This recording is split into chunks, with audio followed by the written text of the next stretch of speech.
مسیح کی کیسے گواہی دوں؟ از پادری مورس اے پی ووڈ، کتابچہ نمبر 6۔ مسیح کی کیسے گواہی دوں؟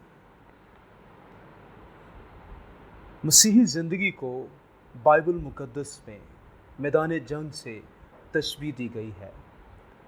اگر ہم سنجیدگی سے یہ کام یعنی مسیح کی خدمت کو کریں اور بڑی جرات سے اس کی گواہی دینا شروع کریں جو اس کتابچے کا مضمون ہے، تو ہمیں معلوم ہوگا کہ اس کی گواہی دینا فرض ہے، اور یہی فرض خوشی میں بدل جاتا ہے۔ مگر جب ہم اس کی گواہی دینا شروع کرتے ہیں تو یہی خوشی ہمارے لیے زندگی کی سب سے بڑی عزت بن جائے گی، کیونکہ مسیح نے ہم پر بھروسہ کیا ہے کہ ہم اس طریقے سے اس کی خدمت کریں۔ مسیحی کا گواہی دینے کا فرض۔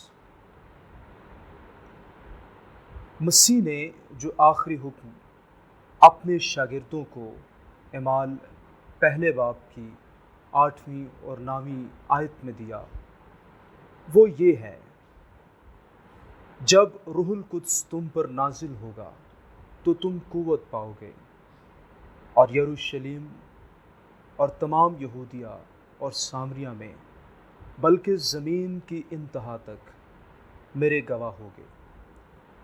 یہ کہہ کر وہ ان کے دیکھتے دیکھتے اوپر اٹھا لیا گیا، اور بدلی نے اسے ان کی نظروں سے چھپا لیا۔ مسیح کی گواہی دینا ہمارا فرض ہے۔ یہ فرض ان 3 وجوہات سے واضح ہوتا ہے۔ اول تو یہ کہ اس نے اس آیت اور دوسری آیتوں میں ہمیں حکم دیا ہے کہ اس کے گواہ ہوں۔ دوم یہ کہ بائبل ہر ایک مسیحی سے یہ توقع رکھتی ہے کہ وہ مسیح کی گواہی دے، اور یہ اس کی مسیحی زندگی کا بڑا اہم حصہ ہے۔ اگر تو اپنی زبان سے یسوع کے خداوند ہونے کا اقرار کرے اور اپنے دل سے ایمان لائے کہ خدا نے اسے مردوں میں سے جلایا، تو نجات پائے گا۔ رومیو 10واں باب اور 9ویں آیت۔ سوم یہ ضروری ہے کہ جن گناہ گاروں کے لیے مسیح ہوا وہ نجات کا پیغام سنیں۔ اگر ہماری خوشخبری پر پردہ پڑا ہے تو ہلاک ہونے والوں ہی کے واسطے پڑا ہے، یعنی ان بے ایمانوں کے واسطے جن کی عقلوں کو اس جہان کے خدا نے اندھا کر دیا ہے، تاکہ مسیح جو خدا کی صورت ہے اس کے جلال کی خوشخبری کی روشنی ان پر نہ پڑے۔ دوسرا کورنتھیوں 4 باب 3 اور 4 آیت۔ ایک کہانی ہے جو اگرچہ محض بناوٹی ہے مگر ہمارے لیے بڑی ہی سبق آموز ہے۔ وہ کہانی خداوند یسوع کے متعلق ہے، اور وہ یہ روایت ہے کہ خداوند یسوع آسمان پر پہنچا تو فرشتوں نے اس کے واپس آنے پر اس کا پرجوش استقبال کیا، مگر جب فرشتوں نے آسمان سے زمین کی طرف نگاہ کی جسے ابھی ابھی مسیح نے چھوڑا تھا، تو انہوں نے حیران ہو کر پوچھا: خداوند، اس عظیم الشان کام کو جاری رکھنے کے لیے جس کے آغاز میں تو نے اپنا قیمتی خون بہایا، کیا منصوبہ ہے؟ یسوع نے انہیں جواب دیا: میں نے اپنے پیچھے 11 آدمی اسی مقصد کے لیے چھوڑے ہیں۔ فرشتوں نے پھر پوچھا: لیکن خداوند، اگر وہ 11 آدمی ناکام ہو جائیں تو کون سا طریقہ ہوگا؟ یسوع نے اعتماد اور یقین کی ایک مسکراہٹ سے جواب دیا، میرے پاس اور کوئی منصوبہ نہیں۔ کتنی عجیب بات ہے کہ خداوند یسوع عام مسیحوں پر بھروسہ رکھتا ہے کہ وہ اس فرض منصبی کو ادا کریں اور جہان کو یسوع مسیح کے نجات بخش کام سے روشناس کروائیں، چونکہ مسیح کا یہ فرمان ہے اور جہان کو اس کی ضرورت ہے، اس لیے ہمیں بحیثیت مسیحی کے یسوع کی گواہی دینی چاہیے۔ گواہی کی مشکلات۔ مسیحی ہونے کے باعث ہم پر واجب ہے کہ مسیح کے نام کی گواہی دیں، مگر عملی طور پر چند ایک مشکلات درپیش ہوتی ہیں۔ یہاں چند ایک عام مشکلات بیان کی جاتی ہیں۔ نا واقف ہونا۔ ہم گواہی سے اس لیے ہچکچاتے ہیں کیونکہ ہمیں مسیحی ایمان کا زیادہ علم نہیں ہوتا۔ مسیحی تجربے کی ایک منزل پر ہمیں دوسروں کو کچھ نہ کچھ بتانا چاہیے۔ اکثر نومریدوں کی گواہی بنسبت کہنہ مشق استادوں کے زیادہ مؤثر ہوتی ہے۔ اگر آپ کو مسیح کے اقرار کا نہیں بلکہ مشکل سوالوں کے جواب دینے کا ڈر ہو تو بائبل کا زیادہ مطالعہ کریں۔ لوگوں سے بحث نہ کریں، بلکہ جو کچھ بائبل میں ہو وہی انہیں بتائیں، اور بڑی انکساری سے کہہ دیں کہ یہی وہ کتاب ہے جو آپ کے نزدیک سند ہے اور جس سے آپ کو مسیح یسوع کا علم ہو۔ نہ تجربے کاری۔ اکثر مسیحی نوجوان مسیح کی بات ہی نہیں کرتے کیونکہ انہیں اس کا تجربہ ہی نہیں ہوتا۔ مشق سے ہی کمال حاصل ہوتا ہے، اور جب ایک مرتبہ کسی کو یسوع کی بابت بتا چکتے ہیں تو محسوس ہوتا ہے کہ اگلی مرتبہ زیادہ صفائی اور آسانی سے اس کی گواہی دے سکیں گے۔ لہٰذا خاطر جمع رکھیں۔ ناپائیداری۔ اگر ہم بڑے حساس ہیں اور اس امر کا خیال ہے کہ مسیحی زندگی میں ناکام ہوئے ہیں تو ہم کبھی بھی یسوع کی بات نہیں کریں گے، کیونکہ ہم ایسے وقت کے منتظر ہوں گے جب اپنے آپ کو اس لائق سمجھیں گے۔ یاد رکھیں، ایسی گواہی دینے کے متعلق نہیں کہا گیا جس میں ہماری اپنی نیکی کا ذکر ہو، بلکہ ہمیں مسیح کی نجات کی قدرت کی گواہی دینا ہے۔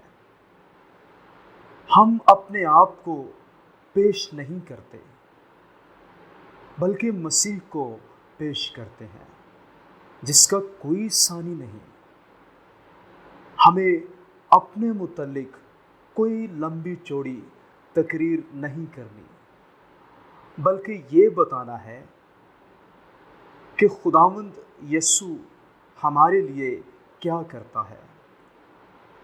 لہٰذا آپ کو چاہیے کہ واضح اور صاف طور پر یہ اقرار کریں، مسیح کے نجات بخش فضل میں آپ بھی دوسروں کے شریک ہیں۔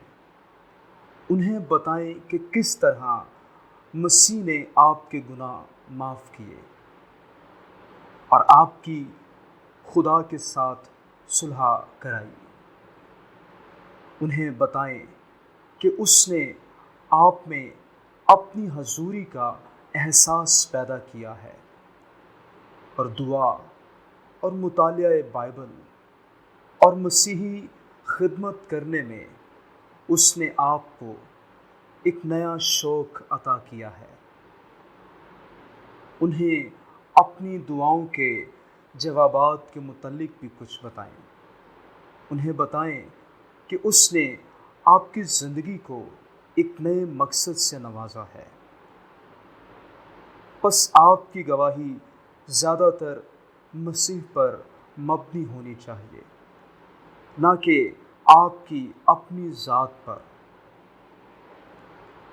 جب خدا کا بندہ ڈاکٹر ایف پی مائر بسترے مرگ پر تھا تو اس نے کہا، جب میں اس جہان سے چلا جاؤں تو میرے مالک خداوند کی زیادہ بات کرنا، نوکر کا بہت کم ذکر کرنا۔ اس طریقے سے ہمیں اپنی گواہی دینی چاہیے۔ ایسے موقع بھی ہو سکتے ہیں جب ہمیں گھبراہٹ محسوس ہو، لیکن ایسے موقع بھی ہو سکتے ہیں کہ اگر ہم بات نہ کریں تو اس سے یہی مطلب ہوگا کہ گویا ہم نے مسیح کا انکار کیا ہے۔ ہماری خاموشی پطرس کے مترادف ہوگی، جس نے کہا تھا، میں اس آدمی کو نہیں جانتا۔ متی 26 باب 74 آیت۔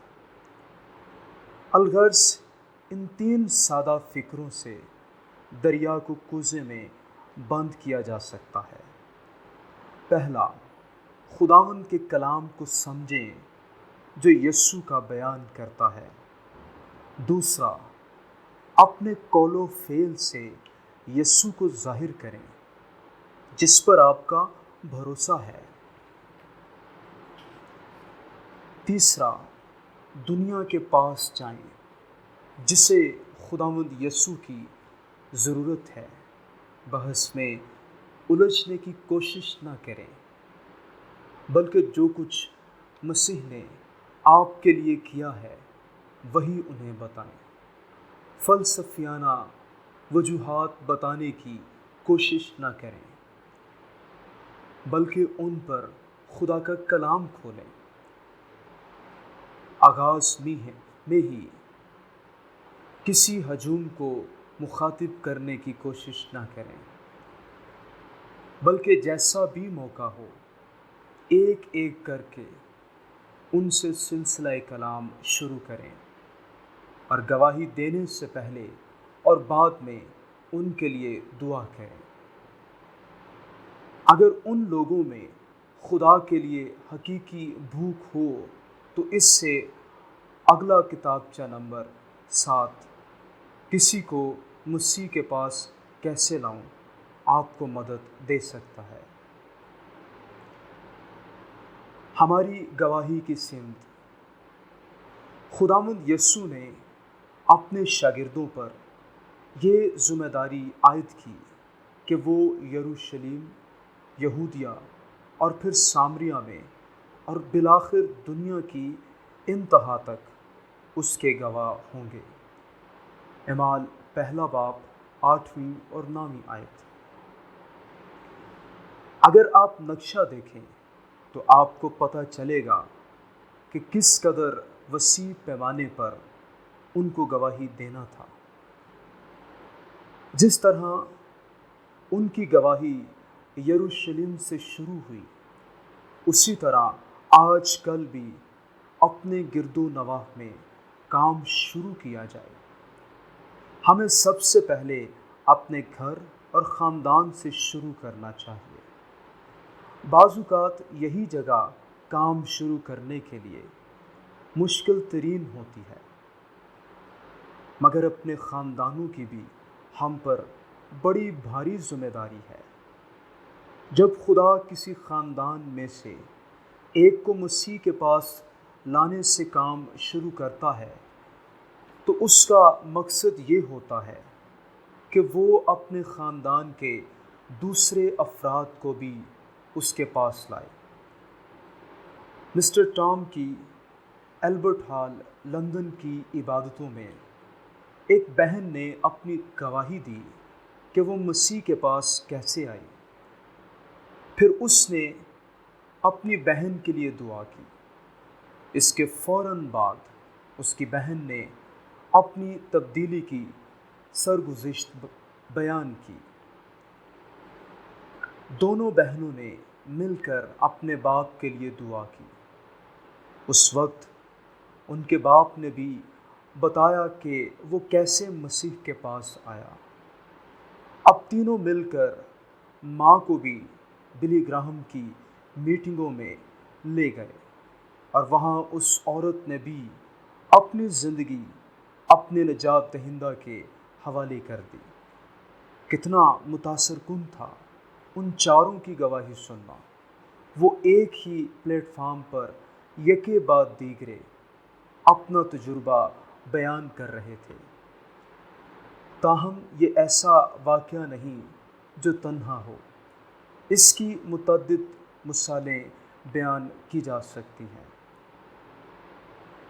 بے شمار خاندان اسی طریقے سے مسیح کے پاس آئے۔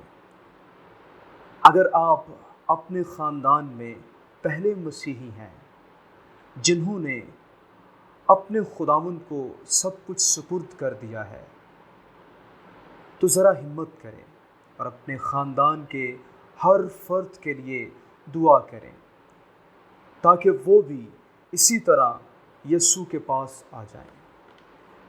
بعض اوقات ہمارا اپنا گھر ہی گواہی کے لیے مشکل ترین جگہ ہوتی ہے، کیونکہ وہ لوگ ہم سے بے تکلف ہوتے ہیں۔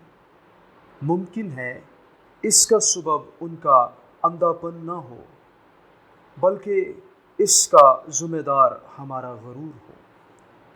ہمیں مسیح جیسی انکساری سے ججی تلی گواہی دینی چاہیے۔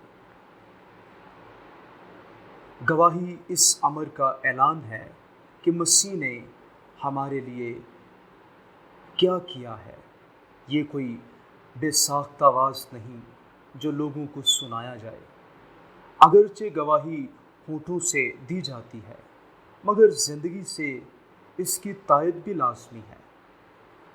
جب ہمارے ہونٹوں کے کلام کی تصدیق ہماری زندگی سے ہوتی ہے تو ہماری گواہی مؤثر ہوتی ہے، اور جب ہماری دعاؤں کی تائید ہماری زندگی سے ہوتی ہے تو ہماری گواہی دگنی مؤثر ہوتی ہے۔ اور خاندانی معاملے میں تو ہمیں طویل عرصے کے لیے دعا کرنی پڑتی ہے، کیونکہ اس کے بغیر نتائج کی امید نہیں ہو سکتی۔ بہرحال میں نتائج تو نکلیں گے، ہر حال میں نتائج تو نکلیں گے ہی، مگر اس زمن میں ہماری پائیدار مسیحی زندگی بہت اہم کردار ادا کرتی ہے۔ یہ یقینی بات ہے کہ مسیح آپ کے خاندان میں اس وقت نظر آئے گا جب آپ لڑائی جھگڑا نہیں کرتے اور خاندانی ذمہ داریوں میں حصہ لیتے ہیں۔ جب یسوع ہاتھ میں تولیہ پکڑ کر اپنے شاگردوں کے پاؤں دھو سکتا ہے تو بتائیں وہ کون سی حقیر خدمت ایسی ہے جس سے ہم اس کی خاطر گریز کریں۔ یوحنا 13واں باب 3 سے 5 آیت۔ ہمیں صرف اپنے گھروں تک ہی گواہی کو محدود نہیں رکھنا چاہیے، بلکہ اپنے کام اور ملازمت کی جگہ پر بھی اسے ظاہر کرنا چاہیے۔ اپنے دوستوں کے آگے ہماری گواہی بڑی واضح ہو۔ اس کے علاوہ بیشتر ایسے موقع ہوتے ہیں جب ہم اپنے دوستوں کو شخصی گواہی سے قائل کر سکتے ہیں۔ اگر ہم اپنی دکان یا اسکول یا دفتر یا کارخانے میں مسیحی گواہی کا سلسلہ شروع کریں تو یہ ایسا موقع ہوگا جب ہم واقعی خدمت کا کام سر انجام دیں گے۔ اگر آپ یہی کہہ دیں کہ آپ یسوع کے پیروکار ہیں تو ممکن ہے اس سے کسی شرمیلے مسیحی کو یہ جرأت ہو کہ وہ بھی مسیح کا اقرار کرے۔ اگر آپ فوج یا پولیس میں ملازم ہیں تو وہاں یہ چیز بڑی ہی مفید ثابت ہو سکتی ہے۔ وہاں مسیح کی گواہی کے بڑے قیمتی موقع موجود ہوتے ہیں۔ آپ اپنی کلیسیا میں بھی گواہی دے سکتے ہیں۔ ایسا بھی اتفاق ہو سکتا ہے کہ آپ نوجوانوں کی محفلوں میں مسیح کی گواہی دے سکیں یا سیر و تفریح کے موقعوں پر اس فرض کو انجام دے سکیں۔ اگر آپ کو ایسا موقع ملے تو اسے ہاتھ سے جانے نہ دیں۔ خداوند یسوع پر بھروسہ رکھیں، وہ آپ کا مددگار ہوگا۔ آپ کو ہچکچاہٹ ضرور ہوگی، یہ کوئی حیرانی کی بات نہیں۔ اکثر پادری صاحبان، جن میں سے میں بھی ایک ہوں، ایسے ہی ہیں۔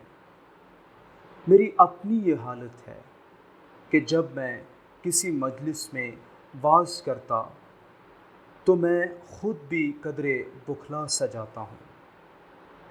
بعض اوقات جب آپ مسیح کی گواہی دیتے ہیں تو پتہ چلتا ہے کہ آپ ایسے شخص سے کلام کر رہے ہیں جسے واقعی انجیل کی بھوک ہے۔